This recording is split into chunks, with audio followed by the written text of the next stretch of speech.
ভারতের স্বাধীনতা আন্দোলনের অন্যতম পথিকৃৎ বিপ্লবী বটুকেশ্বর দত্ত। ভগৎ সিং এর সহকারী বটুকেশ্বর দত্তর জন্ম 1910 সালের 18 নভেম্বর পূর্ব বর্ধমানের খণ্ডঘোষের ওয়ারি গ্রামে। দেশের স্বাধীনতা আন্দোলনে বটুকেশ্বর দত্তর অবদান কখনোই ভুলতে চান না ওয়ারি গ্রামের বাসিন্দারা। তাই তারা ওয়ারি গ্রামে বিপ্লবীর পৈতৃক ভিটে এবং বসতবাড়ি বহুকাল ধরে আগলে রেখেছেন। স্বাধীনতার এই বিশেষ সিরিজে আজ সেই বীর বিপ্লবীর কথাই বলবো।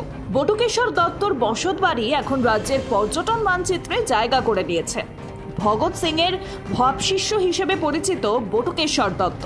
তারা দুজনে মিলে 1928 সালের 17 ডিসেম্বর বোমা ছুড়ে অত্যাচারী ইংরেজ পুলিশ অফিসার স্যান্ডার্সনোকে লাহোরে হত্যা করেছিলেন। তারপর তাদের খোঁজে তল্লাশি শুরু করেছিল ইংরেজ পুলিশ।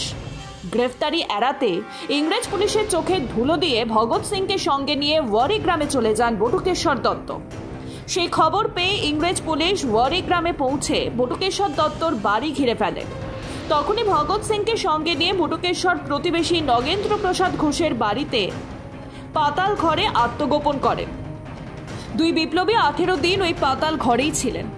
তারপর সেখান থেকে আবারও পুলিশের চোখে ধুলো দিয়ে ছদ্মবেশে ওয়ারি গ্রাম ছেড়ে বেরিয়ে যান। এরপর 1929 সালের 8 এপ্রিল ভগৎ সিং এর সঙ্গে দিল্লির সংসদ ভবনে বোমা ছুড়েছিলেন। স্বাধীনতার জন্য লড়াকু আন্দোলনে সামিল হওয়ার কঠিন মাসুল দিতে হয়েছিল বটুকেশ্বর দত্তকে। জীবনের দীর্ঘ সময় তাকে কাটাতে হয় কারাগারে। সেখানে ইংরেজ পুলিশের নির্মম অত্যাচার সহ্য করতে হয়েছিল তাকে। কিন্তু দেশ স্বাধীন হওয়ার পর যথাযোগ্য মর্যাদা পাননি বটুকেশ্বর দত্ত। কোনো সরকারি সাহায্য পাননি তিনি। চরম অবহেলার শিকার হতে হয়েছে তাকে। 1964 সালে গুরুতর অসুস্থ হয়ে পড়েন তিনি।